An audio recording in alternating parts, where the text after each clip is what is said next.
Hello hello hello hello. ঠিক আছে। তাইলে এই আজকে আজকে শুরু করব, যেটা হচ্ছে গণপরিষদ ও ভারতীয় সংবিধান। এইখানে আমরা জানবো যে ভারতের যে সংবিধান রচনা হয়েছিল বা গঠন হয়েছিল, সেইটা তার আগের কিছু তো সিস্টেমে গণ কিছু তো সিস্টেমে সংবিধানটা তৈরি হয়েছে, এমনিতে তো হয় নাই। লক লাগিয়েছে, ওর জন্য বিভিন্ন জ্ঞানী ব্যক্তির দরকার, পলিটিক্যাল ব্যক্তি দরকার, যাদের লয়ার দরকার, মানে এমন কিছু লোকের দরকার যারা এই সংবিধানটা তৈরি করতে পারে। তার জন্য কেমন ভাবে কেমন ভাবে সংবিধানটা তৈরি হইলো, সেই প্রত্যেকটা আমরা ধাপ দেখবো এখানে। ঠিক আছে, তো শুরু করা যাক। তো আলটিমেট কি গণপরিষদেই সংবিধানটা রচনা করেছিল। ঠিক আছে, তার জন্য এটার চ্যাপ্টারটার নামটা হচ্ছে গণপরিষদ ও ভারতীয় সংবিধান। ইংলিশে যা বলা হয় the constituent assembly and constitution of India. ঠিক আছে, তাহলে প্রথমে দেখবো আমরা যে গঠন কেমন ভাবে হয়েছে। তার আগে কিছু এমনিতে দিয়েছে, সংজ্ঞা টাইপের কিছু ইয়ে থাকবে, সেটা করতে হবে। ঠিক আছে, তো প্রথমে দিয়ে যে ভারতের গণপরিষদ জিনিসটা কি। গণপরিষদ জিনিসটা হচ্ছে যে দেশবাসীর প্রতিনিধিদের নিয়ে একটি সংস্থা গঠন করে তার উপর সংবিধান রচনার দায়িত্ব অর্পণ করা হয়েছিল। সেই সংস্থাকে বলা হয় গণপরিষদ। এইখানে জিনিসটা বলতে খুঁজছে যে দেশবাসীর প্রতিনিধিদের নিয়ে একটি সংস্থা মানে কি। মানে আগের সময় যখন যখন ব্রিটিশ রাজ ছিল, তখন প্রত্যেকটা রাজ্যের বা প্রত্যেকটা প্রদেশের, তখন তো আর এমনি ছিল না যে প্রত্যেকটা রাজ্য, যেমন যেমন পশ্চিমবঙ্গ, বিহার এমনি ছিল না তখন। প্রত্যেক ধাপে ধাপে ভাগ করা ছিল, প্রদেশ ভাগ ছিল, হতে হতে পারে একটা ব্রিটিশ শাসিত রাজ্য ছিল, আবার দেশ, আবার দেশীয় রাজ্য ছিল। তো প্রত্যেক জনের যে মিনিমাম কিছু একটা ক্রাইটেরিয়া রাখা হয়েছিল, সেই ক্রাইটেরিয়া গুলো জানবো আমরা। তো কিছু ক্রাইটেরিয়ার ভিত্তিতে যে প্রতিনিধি, যেমন এই আমাদের যেমন, যেমন আমি এখানে পুরুলিয়া, তো পুরুলিয়ার থেকে যে প্রতিনিধি একজন থাকবে সে যাবে। ঠিক আছে, এমনি প্রত্যেকটা জেলার থেকে বা প্রত্যেকটা এরিয়ার থেকে, প্রদেশ থেকে যে ওয়াকে ইলেক্টেড ইলেক্টেড যে প্রতিনিধি থাকবে বা ইলেক্টেড নেতা যে থাকবে, সে সে গিয়ে ওইখানে ওই গণপরিষদের মধ্যে তার একটা আসন থাকবে। তো সেই যায়, তারাই সাহায্য করবে সেই গণপরিষদটা গঠন করতে, এবং তারপরেই রচনা হবে যেটা হয় সংবিধানের। সেটা আমি এমনি ধারণাটা বলে দিচ্ছি। ঠিক আছে, তো প্রথমে যেটা বলতে চাই যে এটাই হচ্ছে মিনিং। এরপর কি, আচ্ছা ঠিক আছে, এবারে শুরু করা যাক। এটা যে আগের থেকে কিছু এমনি বলা হলো। ঠিক আছে, তো এখানে প্রথম বলছে যে ভারতীয় গণপরিষদ ভারতের বর্তমান সংবিধানের প্রণেতা। এটা তো আমি বলে দিবি যে গণপরিষদে ভারতের বর্তমান সংবিধান রচনার ক্ষেত্রে বিশিষ্ট ভূমিকা পালন করেছিল। তারাই মূল, মূল খুঁটিটা তারাই করেছিল। তারপর কোন গণতান্ত্রিক দেশের সংবিধান সেই দেশের জনগণের দ্বারা রচিত হওয়াই নেই সঙ্গত। ঠিক, তবে ভারতের মতো দেশে সকলের পক্ষে সংবিধান রচনার কাজে সোজাসুজি অংশগ্রহণ করা সম্ভব নয়। এটাও ঠিক যে ভারত একটা নেই সঙ্গত যদি জিনিস ভাবা যায়, তাহলে কোনো দেশের সংবিধান দেশের প্রত্যেক যে দেশবাসী আছে তাদের সবাইকে নিয়ে করেই সেটা সংবিধান গঠন করা যায়, কিন্তু ভারতের মতন দেশে সেটা সম্ভব নয়। কারণ এত জনসংখ্যা, এত পপুলেশন, সেইখানে যদি সবাইকে নিয়ে আসা যায় তাহলে বিভিন্ন মতভেদ তৈরি হবে। তাহলে সেইটাকে সলভ করবার জন্য সোজাসুজি তারা অংশগ্রহণ সম্ভব নয়। ভারতের যে সংবিধান রচনার কাজে সোজাসুজি আমাদের ভারতবাসীকে পুরাপুরি অংশগ্রহণ করতে দেওয়া হয়নি। তারা কি করেছিল যে, যে ভারতের জনগণ যখন ইলেকশন হয়েছিল, সেই ইলেকশনে যে ইলেক্টেড যে রিপ্রেজেন্টেটিভ, তারাই সেই সংবিধানে অংশগ্রহণ করেছিল, এই দায়িত্বটা নিয়েছিল। যেমন পণ্ডিত নেহরু এটার জন্য একটা বলেছে যে, it means the masses of country in action through their elected representative. Elected representative আমি বললাম যে নেতা, যারা আমরা সিলেক্ট করি ওই সময়কার সময়ে ইলেকশন হয়েছিল, সেই ইলেকশনে যারা সিলেক্ট হয়েছিল, মানে ইলেকশনে যারা লড়ি, এখন এখন এখন যেমন ইলেকশনে তো এখন ভোট হয়, সেই রকম ভোট তখন একটা ভোট হয়েছিল যে যারা যারা ভোটে জিতবে তাদেরকে ইলেক্টেড, মানে তারা মানে তারা সিলেক্ট হবে ভারতের ওই গণপরিষদে, ঠিক আছে, গণপরিষদে তারা সিলেক্ট হবে, কনস্টিটিউয়েন্ট অ্যাসেম্বলিতে তারা সিলেক্ট হবে, ঠিক আছে। তো সেই ভিত্তিতে মানে ওই একটা ভিত্তি করা হয়েছিল যে আমরা ওইখান থেকে নেব। এবার হইলো, এরপর কি হইলো যে ভারতের এই যে গণপরিষদ, এই ভাবধারাটা কিভাবে আইলো বা যে ধারণাটা কিভাবে আইলো যে আমাদের গণপরিষদের দরকার এই মানে সংবিধান রচনার জন্য। তো এইটা এসেছিল জাতীয় আন্দোলনের থেকেই। এটা আমি আগের ইয়াগুলাতে বলেছি, আগের আমার ইয়া আছে সেটাই আমি বলেছি যে ভারতের যে জাতীয় আন্দোলন সেই জিনিসটা কিভাবে হয়েছিল সেই জিনিসটা নিয়েই আমি আগের ভিডিও বলেছি। তো ঠিক আছে, তো ভারতের জাতীয় আন্দোলনের সময় থেকেই গণপরিষদ স্থাপনের ইতিহাসটা শুরু হয়ে যায়।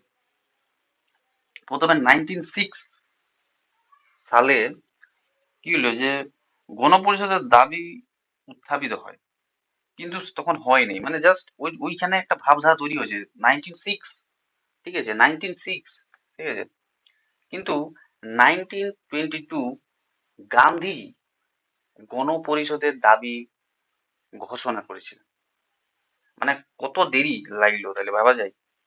1922 মানে প্রায় লেগে গেল এখানে কত, 10 6 18 বছর, 18 বছর পর সে দাবি উঠছে যে গণপরিষদ তৈরি হবে, মানে গণপরিষদ একটা দাবি, মানে গণপরিষদ তৈরি করতে হবে যে আমাদের সংবিধান তৈরি করবে। তারপরে মানবেন্দ্রনাথ রায় গণপরিষদের ব্যাপারে প্রস্তাব উত্থাপন করেছিল, এবং পরে 1934 সালে কংগ্রেসের ওয়ার্কিং কমিটি ঘোষণা করে যে প্রাপ্তবয়স্কদের ভোটাধিকারের ভিত্তিতে নির্বাচিত গণপরিষদ সংবিধান রচনা করবে। ওই যেটা আগে বলেছি যে প্রাপ্তবয়স্ক ভোটাধিকারের ভিত্তিতে নির্বাচন ওই নির্বাচিত গণপরিষদ সংবিধান রচনা করবে। তারপরে 1940-তে কংগ্রেসের রামগড় অধিবেশনে পূর্ণ স্বরাজ গণপরিষদ গঠনের প্রস্তাব গৃহীত হয়। কিন্তু তখন ওইসব জিনিসগুলো হয়নি, যতক্ষণ না ব্রিটিশ সরকার কিছু করবে তাছাড়া সম্ভব নয়। তখন তো ব্রিটিশদের সরকার নিজের থেকে, মানে তারা যদি ভারতবাসীরা নিজের থেকে করে তাহলে মানে সেটা হবে, কিন্তু সেই অতটা ক্ষমতা নাই ওইটার জন্য। আর্থিক মানে কি বলবো পয়সার দরকার হবে, ঠিক আছে, এমনি ফ্রি তো হবে না, প্লাস অনেক বড় যোগাযোগ ব্যবস্থা রাখতে হবে, কারণ নির্বাচন করতে হবে এটার জন্য, মানে ভোট, মানে মানে পুরাপুরি ভোটিং সিস্টেম করতে হবে, তবেই তবে সেটা হবে। তাহলে এটা চিন্তা বাবু ব্রিটিশ সরকার দরকার, তো ব্রিটিশ সরকার আইলো ওই সময় 1946 ব্রিটিশ সরকার আইলো, কারণ ওরা জেনে গেছিল যে এরপর ভারত স্বাধীন হতে চলেছে, ভারতকে স্বাধীন করতে হবে। কারণ ওদের আমি তো আগেই বলেছি যে কেন স্বাধীনের জন্য এটাই হবে। তো মানে সেই সময়কার পরিস্থিতি গুলা বুঝে গেছিল ব্রিটিশ সরকার যে এরপর আর দেশটাকে আমরা রাখতে পারবো না, কারণ আলটিমেট 1930 থেকেই বুঝে গেছিল যে এই আর মানে রাখা যাবে না, ঠিক আছে। কিন্তু হতে হতে এত দেরি, ঠিক আছে, 1946 সালে ব্রিটিশ সরকার একটা ক্যাবিনেট মিশন প্রেরণ করছে যেখানে বলছে যে গণপরিষদ গঠনের ব্যবস্থা করা আছে। কিন্তু এইখানে ক্যাবিনেট মিশন কিছু চালাকি করছে, মানে তারা নিজেদের যে ব্রিটিশ ব্রিটিশ শাসিত যে রাজ্য সেইগুলাকে তারা বেশি প্রাধান্য দিবে, কিভাবে সেটা দেখবো। কিন্তু তার আগে ভাবা যাক একটা জিনিস যে 1946 সালে গণপরিষদের দাবি উত্থাপিত হয়, কিন্তু 1946 সালে গণপরিষদের দাবি উত্থাপিত হয়, কিন্তু 1946-এ ক্যাবিনেট একটা তৈরি হয় যেখান থেকে গণপরিষদ গঠনের ব্যবস্থা করা হয়। তাহলে কত সাল লাগিয়ে গেল জিনিসটা। মানে একটা তাহলে কি এই থেকে একটা কি জানতে পারি যে একটা একটা মানুষের যে মেন্টালিটি সেই ভাবধারাটাকে চেঞ্জ করে একটা নতুন, মানে ওই ভাবধারাটাকে চেঞ্জ করা, মাথার মধ্যে সেটা আনা, তারপরে ইমপ্লিমেন্টেশন করা, মানে এটার মধ্যে অনেক জাতীয় আন্দোলন আছে ভারতের বিভিন্ন, মানে সেই সময় অনেকগুলো ঘটনা ঘটছে সেই সঙ্গে সঙ্গে সেই জিনিসগুলো চেঞ্জ করে পরে আনে 1946-এ। আমরা একটা স্টেবল স্টেবল জায়গায় আলি যেখানে ভাবছি যে না আমাদের ভারত চাই, মানে আমরা নিজেরা সরকার চালাবো, ভারতের জনগণ বলছে যে আমরা নিজেরা সরকার চালাবো, ঠিক আছে। আচ্ছা ঠিক আছে, এরপর এইপর এখান থেকে একটা জিনিস আছে যে গণপরিষদের আমরা দেখবো গণপরিষদের গঠনটা কেমন হয়েছিল। এই গঠনটা যে ক্যাবিনেট ক্যাবিনেট মিশন, ব্রিটিশ সরকার যে ক্যাবিনেট মিশন প্রেরণ করলো যেখানে বললো যে গণপরিষদ গঠন হবে, তো গঠনটা কেমন করে হচ্ছে। তো গণপরিষদের গঠনটা হচ্ছে এমন ভাবে যে প্রথম যে গঠন মানে যেটা ফার্স্ট রুল যেটা বলছে সেটা বলছে যে জনসংখ্যার অনুপাত হবে। জনসংখ্যার অনুপাত কেমন ভাবে, যে ব্রিটিশ শাসিত যে রাজ্য আছে আর দেশীয় রাজ্যগুলো আছে সেটা সংখ্যার অনুপাতে মানে আসন পাবে। যেমন প্রত্যেক প্রদেশ থেকে 10 লাখের মধ্যে যে একজন প্রতিনিধি যে মানে ভোটে জিতবে সেই গণপরিষদে প্রেরণ করতে পারবে। কিন্তু উহার মধ্যে আবার লিমিট আছে, ওই জিতলেই হোক না, জিতলে হোক না, উহার মধ্যে আবার ব্রিটিশ সরকার লিমিট রাখিছে, ঠিক আছে। আবার সেকেন্ড পয়েন্ট এটা এটা বলে দিয়েছে যে সকল আসন সাধারণ জনগণ, যেটা জেনারেল, আর একটা হচ্ছে মুসলিম আর শিখ, মানে 3 সম্প্রদায়ের সমানুপাতিক হারে বিভক্ত হবে, বুঝলে? মানে যেখানে অমুসলিম অশিখ মানে হিন্দু বলা যায়, ঠিক আছে, অমুসলিম অশিখ মানে হিন্দু, হিন্দু মুসলিম আর শিখ, এই তিন এই 3 সম্প্রদায়ের ভিত্তিতে আনুপাতিক হারে বিভক্ত। এবারে প্রাদেশিক আইনসভার প্রতিটি সম্প্রদায়ের সদস্যগণ একক হস্তান্তরযোগ্য সমানুপাতিক ভোটাধিকারের ভিত্তিতে নিজ সম্প্রদায়ের প্রতিনিধিত্ব নির্বাচন, মানে কি বলছে যে প্রাদেশিক আইনসভার মানে জিনিসটা বলতে বুঝি যে কিছু জনের আমাদের হিন্দুদের মধ্যে অনেক ধরনের কিছু জাতিভেদ জিনিস আছে, সেইগুলা বা মুসলমানদেরও মধ্যেও আছে। তো সেইগুলাকে প্রতিনিধিত্ব করবে মানে যারা প্রত্যেকটা সম্প্রদায়ের মানুষ মানুষ থাকে প্রত্যেক ওই আসনে, ঠিক আছে, সেই হিসাবে ওরা একটা প্রতিনিধিত্ব করবে প্রত্যেকটা সম্প্রদায়ের জিনিসকে। তাহলে সেই জিনিসকে প্রতিনিধি করার জন্য ওই হিসাবে রুল গুলা তৈরি করা আছে, ঠিক আছে। আবার দেশীয় রাজ্যগুলাকে বলা হয়েছে যে 93 জন, মাত্র 93 জন। এইখানে বলবেন যে দেশীয় রাজ্যগুলো মাত্র 93 জন নেবে, মানে ওইখানে একটা বড় অ্যামাউন্ট আমরা কোলাপস করতে মানে করছি, যেখানে তারা তাদের কথাটা সংবিধান আসবে না এমন হতে পারে, মানে এটাই তো হইলো 93 জন মাত্র, ঠিক আছে। তাহলে চারটা দিয়েছিল একটা জিনিস, চারটা জিনিস কি, যে নির্বাচন হবে 10 লাখের মধ্যে, যে ওই যে প্রতিনিধি জিতবে সে পারবে। সেকেন্ড হচ্ছে যে হিন্দু মুসলিম শিখ এই 3 প্রকারের ওই ইয়াতে মানে 3 সম্প্রদায়ের আনুপাতিক হারে করতে হবে। প্লাস প্রত্যেকটা সম্প্রদায়ের প্রতিনিধি থাকবে, মানে নিজ সম্প্রদায়ের একটা প্রতিনিধি থাকবে। প্লাস 93 জন মাত্র আমরা রাজ্যের ইয়াতে নেব, দেশীয় রাজ্য নেব, কারণ ওরা ওটা দেশীয় রাজ্য, ব্রিটিশ শাসিত রাজ্য। আর ক্যাবিনেটের প্রস্তাব অনুসারে কি বলছে যে সদস্য সংখ্যা থাকছে 390 জন, মানে স্থির করলো। আর 292 জন হচ্ছে ব্রিটিশ শাসিত, ঠিক আছে। আর বাকিগুলা এমনি যে ওই আসনগুলো সাম্প্রদায়িক ভিত্তিতে বিভক্ত, 74 জন শিখ, না 74 জন মুসলমান, শিখ 4, এমনি করে 210। মানে কেমন ভাবে একটা মানে কেমন ভাবে জিনিসগুলাকে ইয়া করছে ভাবা যায়, ঠিক আছে। এরপর সেকেন্ড ওইটার মধ্যে কোনো অসুবিধা হবে না, কিন্তু তাও ওই সময়কার সময়ে মানে একটা দেশীয় রাজ্য তো মানুষ আছে, তারাও তো শিক্ষিত, তাদেরও তো কথা রাখবার একটা মানে দরকার, যে তাদেরও তো কথা থাকবে, কারণ সংবিধানে কি আমরা কোথায় দিচ্ছি যেখানে প্রত্যেকটা সম্প্রদায়ের মানুষ, প্রত্যেকটা যে সাংস্কৃতিক জিনিস, শিক্ষিত ব্যক্তির মনোভাব, প্রত্যেকটা জিনিস আমরা এখানে ফিল করতো। আমাদের দেশের যে প্রত্যেকটা মানুষের, প্রত্যেকটা সম্প্রদায়ের, প্রত্যেকটা অঞ্চলের একটা প্রতিনিধি থাকবে, সেটা সেটা খুব গুরুত্বপূর্ণ। কারণ এটা সংবিধান আছে না, যে ওই সংবিধান, আমাদের সংবিধানটা এমন সংবিধান, মানে ওইটাই হচ্ছে আসল আমাদের সংবিধানের হেড, সুপ্রিম বলা যায়। সংবিধানকে আমরা সুপ্রিম বলতে পারি, ঠিক আছে। তো ক্যাবিনেট মিশনের মানে যে প্রস্তাব অনুসারে কি হইলো যে 1946 সালের জুলাই মাসে নির্বাচন অনুষ্ঠিত হলো, ঠিক আছে। এবং নির্বাচন অনুষ্ঠিত মানে ভোট হইলো, ভোট শুরু হলো, ভোটে জিতলো কারা, যে মুসলিম মানে মুসলিম লীগ 73টা সিট জিতলো, 208টা সিট জিতলো কংগ্রেস, আর অন্যান্য গুলা জিতলো বাকিগুলা। তাহলে 292টার মধ্যে 208টা জিতেছিল কংগ্রেসে, আর মুসলিম লীগ জিতেছিল 73টা, ঠিক আছে। তাহলে এখানে একটা কি জানা যাচ্ছে যে কংগ্রেসই মানে এখানে বেশি ডমিনেন্ট হয়ে যাচ্ছে, আর বাকি যে পার্টিগুলা তাদের কোনো কথাবার্তা ইয়া আছে না। এখানে একটা ভুল আছে, ভাবা যায় যে এখানে একটা ইয়া আছে, কিন্তু সেই সময়কার সময় যদি ভাবা যায় তাহলে এটাও একটা বড় জিনিস, কারণ মানে কি বলবো ওইটাই বড় জিনিস, ঠিক আছে। সংবিধান রচনা আছে সেটাও একটা বড় জিনিস, দেশ স্বাধীন হয়েছে সেটাও একটা বড় জিনিস। মানে সেই সময় একটা তো আর ঘটনা ঘটছে না এইগুলা নিয়ে আমরা তো বেশি কমপ্লেন করতে পারি, কমপ্লেন করা যায়, কিন্তু একটা ঘটনা ঘটে না। অনেক কিছু প্রবলেম, অনেক কিছু জিনিস নিয়ে এইসব জিনিসগুলো আছে। ওই সময় আমাদের ভাবতে হবে, ওই সময় কথা ভাবতে হবে।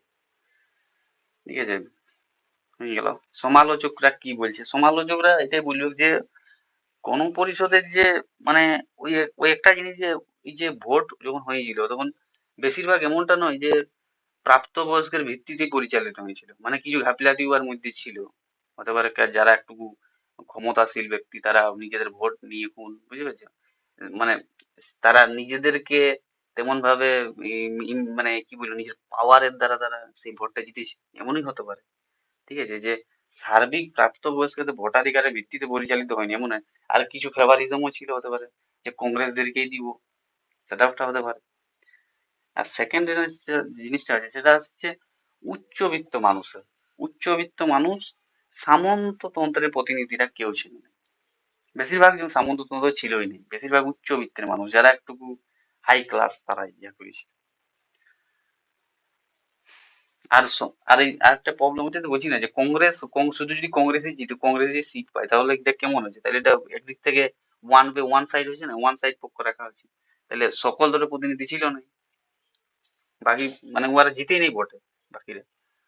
আর বেশিরভাগ ছিল আইন ব্যবসায়ী, আইন ব্যবসায়ী বেশি প্রাধান্য পেয়েছিল। মানে যত আমাদের সংবিধানটা আসলে যদি বলা যায়, তো সংবিধানে বেশিরভাগ যেটা মানে যেটা বুঝতে পারা যায় যে বেশিরভাগ লোকেই আইন আইনের সঙ্গে যুক্ত ছিল।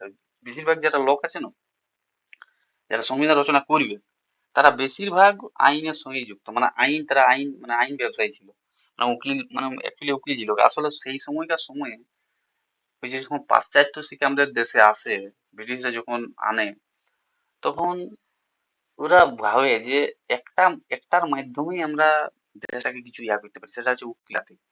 তো উকিলাতি তখনকার সময় একটু বেশি এই প্রফেশনটাকে ধরা হতো। তার জন্য বেশিরভাগ লোকেই, মানে বেশিরভাগ জনেই যারা করেছে এই সংবিধান, তারা বেশিরভাগ জনেই আইন ব্যবসায়ী ছিল। তারপরে গণপরিষদের কার্যাবলী, function of the constituent assembly. 1946 এর 9 ডিসেম্বর গণপরিষদের প্রথম অধিবেশন হয়েছিল, ঠিক আছে। আর গণপরিষদের প্রথম অধিবেশনে একটা জিনিস ঘটলো, যে ঘটনাটা হচ্ছে যে সেই সময় মুসলিম লীগ যে 73টা ভোট জিতেছিল, সেই কিন্তু মানে ওই গণপরিষদে ছিল না। মানে তারা চাইছে যে আমরা একটা নতুন দেশ করব, পৃথক পাকিস্তান। আমার অনড় ছিল ওই জায়গাটা যে আমরা পৃথক, আমাদের একটা আলাদা দেশ এবং আমাদের একটা আলাদা ধর্মের দেশ করব, পাকিস্তান। তো সেই হিসাবে করলো। আর ডক্টর রাজেন্দ্র প্রসাদ যে প্রথম যে অধিবেশনটা হইলো তার সভাপতি ছিল, স্থায়ী সভাপতি নির্বাচিত হলো রাজেন্দ্র প্রসাদ। 12 ডিসেম্বর সভার কার্যবলী, মানে প্রায় বলা যায় যেটা অনেকদিন ধরে চললো এই অধিবেশনটা, প্রথম অধিবেশনটা, ঠিক আছে। তাহলে ভাবা যায় জিনিসটা মানে খুব সিরিয়াসলি ভাবে কাজ যেগুলো চলছে। গণপরিষদ 14-15 আগস্ট মধ্যরাতে পূর্ব সার্বভৌম মর্যাদা লাভ করেছিল, এটা একটা হিন্ট বলে দিলাম। মানে এখানে কি হলো যে প্রথম অধিবেশনে ডক্টর রাজেন্দ্র প্রসাদ সভাপতি হিসেবে স্থায়ী সভাপতি হিসেবে নির্বাচিত হলো। এরপর কি জওহরলাল নেহরু একটা অবজেক্টিভ রেজলিউশন পাস করছে। এইগুলা কিন্তু অবজেক্টিভ যে রেজলিউশন পাস করছে সেটা কিন্তু আমাদের সংবিধানও পরে নেওয়া হবে, ঠিক আছে। অবজেক্টিভ রেজলিউশনটা কি, যে ভারত স্বাধীন সার্বভৌম প্রজাতন্ত্র প্রতিষ্ঠা হবে ভারতে, 1 নম্বর। 2 নম্বর হচ্ছে সমস্ত ক্ষমতার উৎস হচ্ছে জনগণ। আর 3 নম্বর হচ্ছে সব নাগরিক ন্যায় বিচার সাম্য স্বাধীনতা সুনিশ্চিত করতে পারে। আর 4 নম্বর হচ্ছে যারা আদিবাসী বা উন্নত সম্প্রদায় কল্যাণের জন্য যথাযথ রক্ষা কবচের ব্যবস্থা থাকবে, মানে সেফগার্ড। মানে এইগুলো যদি দেখা যায় তাহলে কিন্তু সংবিধান রচনার সময় এই জিনিসগুলা কিন্তু অনেকটা বিচার করা হয়েছে, মানে এই জিনিস প্রাধান্য রাখা হয়েছে সংবিধান রচনার সময়, ঠিক আছে। তাহলে সেটাই হচ্ছে উম, কি বলে,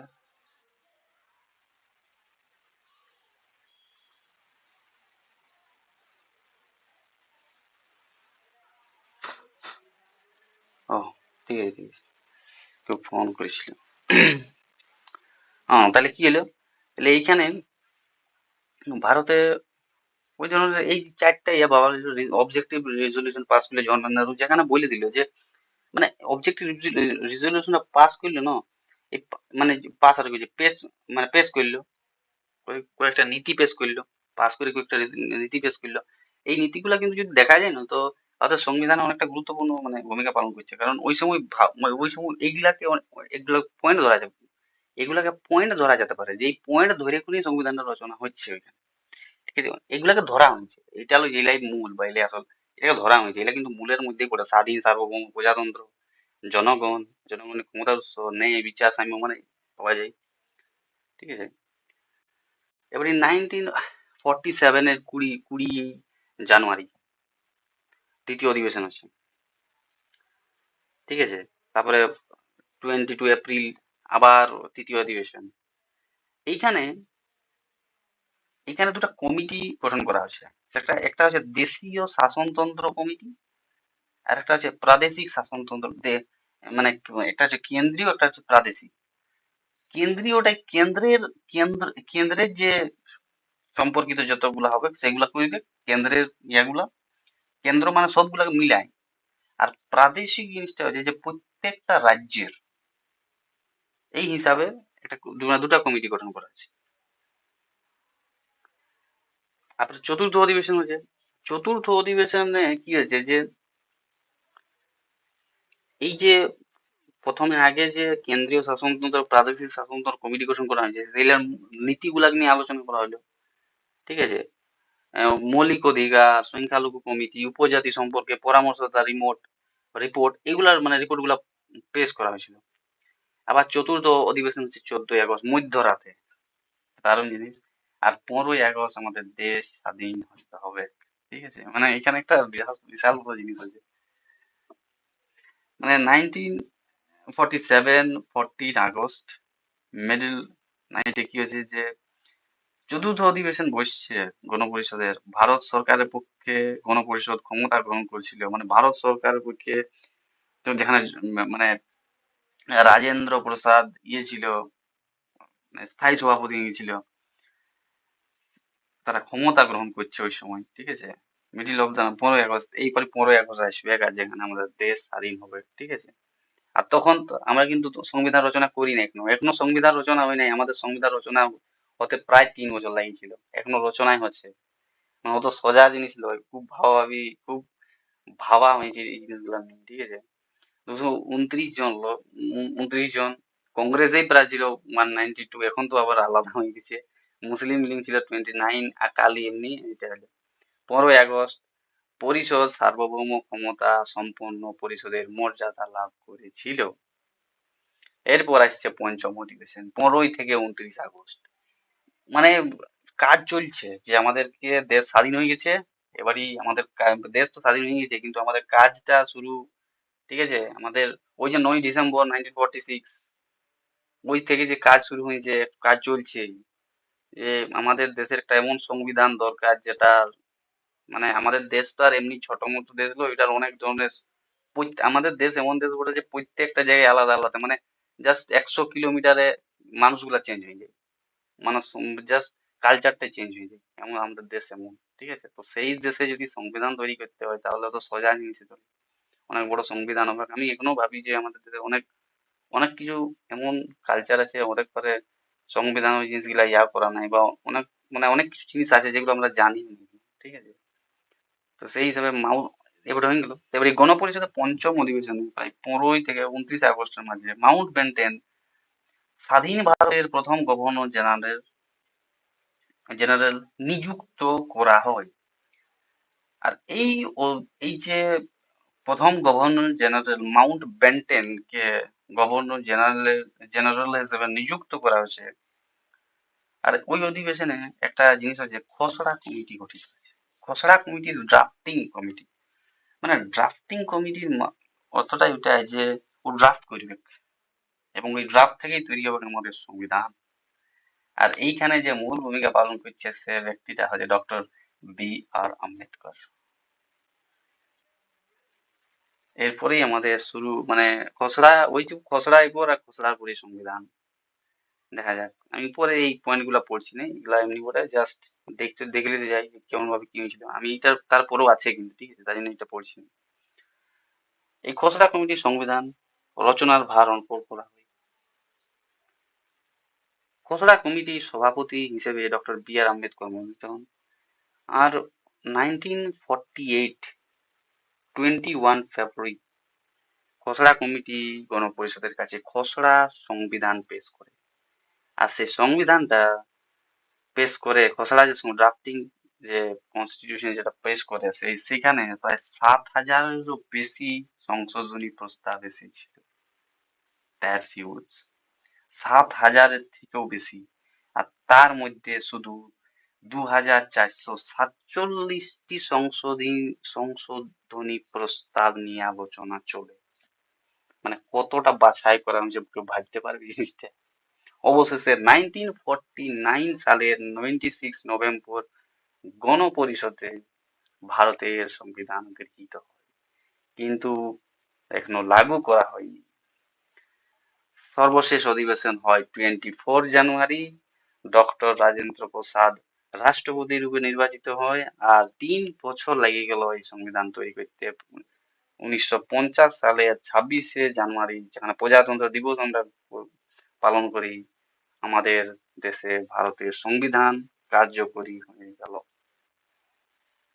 খুব ইমোশনাল জিনিস এই জিনিসটা। হ্যাঁ, এটাই মানে। আর 11টি অধিবেশন হয়েছিল ওই যে শুরু আর শেষ কবে হয়েছে, মানে 9 ডিসেম্বর 1946 শুরু হয়েছে গণপরিষদের চালু। আর আর শেষ হচ্ছে 1950 24 জানুয়ারি। তারা মানে আমাদের দেশের অনেক বিভিন্ন যে যে ব্যক্তিরা ছিল তারা দেশের জন্য করেছে। মানে দেশের জন্য করেছে মানে কি, দেশের জন্য অনেক ভাবিয়েছে, তারা দেশকেই ভাবিয়েছে, নিজের পরিবারকেও ভাবে। তারা ভাবিয়েছে যে আমার দেশ থাকুক, তারপরে তো আমার পরিবার থাকবে, তারপরে তো আমার লোকজন থাকবে। তারা দেশকে প্রথম দিচ্ছে। এখন আলাদা, এখন সবাই নিজেরটা হবে। এমনি গণপরিষদের মূল্যায়ন মূল্যায়ন যদি করা হয় তো মূল্যায়ন একটা পাওয়া যায় যে গণপরিষদে আসলে কি যে বেশিরভাগ মার্কিন সংবিধান আর ব্রিটিশ শাসন ব্যবস্থার প্রভাব লক্ষ্য করা যায়, ওই থেকেই নেওয়া মানে বেশিরভাগ জিনিসগুলো। কপি পেস্ট করা বলবো না, মানে ওই ওই ওই ওই দিক থেকে ধারণাটা পাওয়া যে জিনিসটা কেমন, সেই জিনিসটাকে আমাদের দেশে যখন আসবে ইমপ্লিমেন্টেশনটা আলাদা হবে, ঠিক আছে, সেম হবে না, কিন্তু ওই জিনিসটাই, ঠিক আছে, আলাদা নয়, ওই জিনিসটাই। আর বি এন রাও গণপরিষদের সাংবাদিক পরামর্শদাতা, বিভিন্ন দেশ ঘুরেছে, বিভিন্ন দেশ থেকে বিভিন্ন প্রতিবেদন পেশ করেছিল। মানে কেমন ভাবে জিনিসটা করা, সেই জিনিসটা প্রত্যেকটা প্রত্যেকটা দেশের থেকে ছাঁটিয়ে জিনিসগুলোকে করা। আর আমাদের দেশের সংবিধান, আর সংবিধান এমন বলবো না কিছু খারাপ ছিল, কিছু মানে কি বলা যায় যে অনেক কিছু জিনিস নেগলেক্ট করা হয়েছে, কিন্তু তার মধ্যে যে গণতন্ত্র আর সাম্য আর স্বাধীনতা আদর্শ প্রতিফলিত, ঠিক আছে, যেটা সেই সময়কার সময় বড় জিনিস। যদি এরপর যদি করা হয় যে কিছু লেখক সেটা সমালোচনা করছে, মানে কিছু লেখক সমালোচনা করেছিল সেই সময়কার সময়। কেমন সমালোচনা, যে সার্বিক প্রাপ্তবয়স্কদের ভোটাধিকারের ভিত্তিতে নির্বাচিত হন। আমি আগেই বলেছি কিছু পাওয়ারফুল মানুষ ছিল যারা এমনিতে পাওয়ারের মাধ্যমে তারা ভোটে জিতে গেছে, বা কিছু ওই সেই সময় কংগ্রেসের সময় কংগ্রেসকে বেশি প্রাধান্য দেওয়া হতো, ঠিক আছে, সেইভাবেও জিতেছে। আর মাত্র যে উম, আহ, মাত্র দেশীয় রাজ্যগুলো মাত্র 93টা সদস্য, সেটাও একটা হিপোক্রেসি, ঠিক আছে, মানে সমানভাবে ইয়া করা হয়নি, কিন্তু সেটাও একটা বড় জিনিস। আর আইনবিদদের পরিপূর্ণ, এটা আমি আগে বলেছি, বেশিরভাগ গুলোই আইনবিদ ছিল।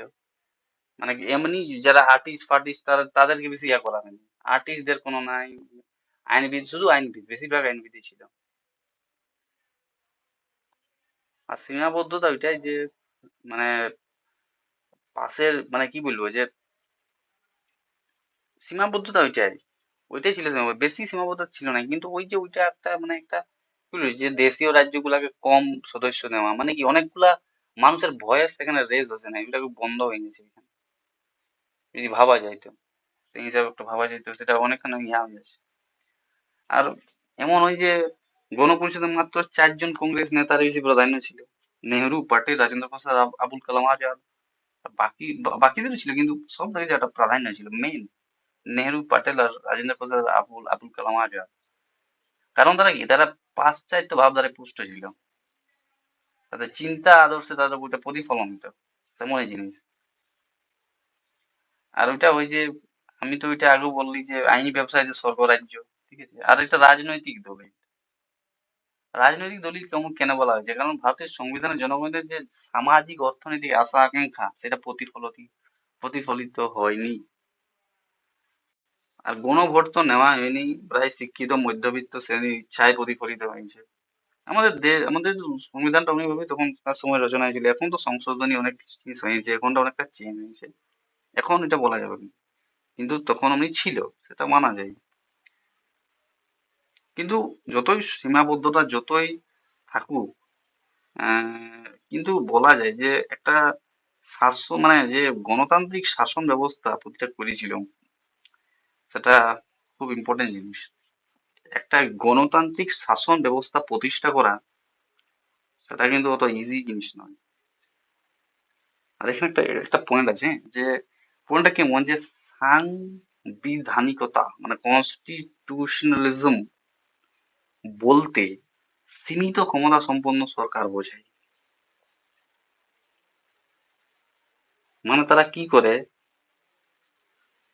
স্বৈরাচারী ক্ষমতার উপর প্রয়োজনীয় নিয়ন্ত্রণ আরোপ করে, ঠিক আছে। আর এই কি পয়েন্ট গুলা বলা যায়, কি পয়েন্ট ওইটাই যে ভারতের যে সংবিধান সেটা গণপরিষদ দ্বারাই গঠিত হয়েছিল, আর ক্যাবিনেট মিশন প্রস্তাব করেছিল তারপরেই হয়েছিল। তার আগে অনেক কিছু ভাবা হয়েছিল, কিন্তু ক্যাবিনেট মিশন ভারত ব্রিটিশ সরকার না বললে কখনো সম্ভব নয়।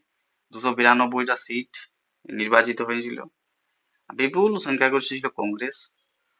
আর যেখানে আমাদের সংবিধানে যদি গণপরিষদ যদি ভাবা যায়, গণপরিষদে কেমন জন লোক ছিল, তো বেশিরভাগ উচ্চবিত্ত মানুষ, আইন ব্যবসায়ীদের প্রাধান্য ছিল। আর প্রথম সভাধিপতি ছিল রাজেন্দ্র প্রসাদ, সভাপতি ছিল গণপরিষদের। তারপরে প্রথম অধিবেশন হয় 9 ডিসেম্বর, 21 ফেব্রুয়ারি হয় খসড়া কমিটি 1948-এর।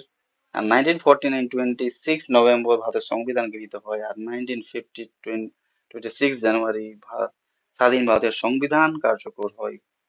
গণপরিষদ স্বাধীন ভারতের জন্য নতুন সংবিধান রচনা করে ঐতিহাসিক ভূমিকা পালন করেছে, ঠিক আছে। মানে এইগুলা, এত জিনিসটা পার হওয়ার পর আমরা কিছু খারাপ কিছু ভালো, কিন্তু জিনিসটা তো হইলে এটাকে আবার সংশোধন করা হবে, কিন্তু ওই যে শুরু, এটা বিশাল বড় জিনিস, ঠিক আছে। এরপর একটা অন্য কিছু করবো, মানে অন্য কিছু মানে এরপর আলাদা কিছু করতে হবে, আমি অন্য কিছু ভিডিও করতে পারি। আমার এটা মজা লাগলো তাই জন্য করি, মানে আমি এমনি ভাবেই পড়ি, আমাকে এমনি ভাবেই পড়তে ভালো লাগে।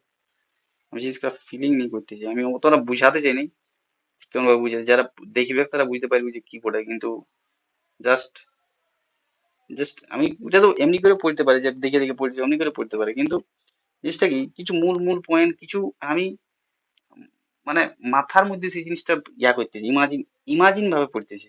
এটা নয় যে আমি জাস্ট দেখে দেখে গেলি যে 9 ডিসেম্বর কি হচ্ছে, 21 ফেব্রুয়ারিতে কি হচ্ছে, 46, না, জিনিসটা কি হয়েছিল সেই সময় যায় ভাবতে হবে, সেই সময়টাই যে জিনিসটাকে অনুভব করতে হবে, যে কত ব্যাকগ্রাউন্ডে আরো কত রকমের ঘটনা ঘটছে, শুধু সংবিধান রচনা হচ্ছে, আরো অনেক ধরনের ঘটনা চলছে।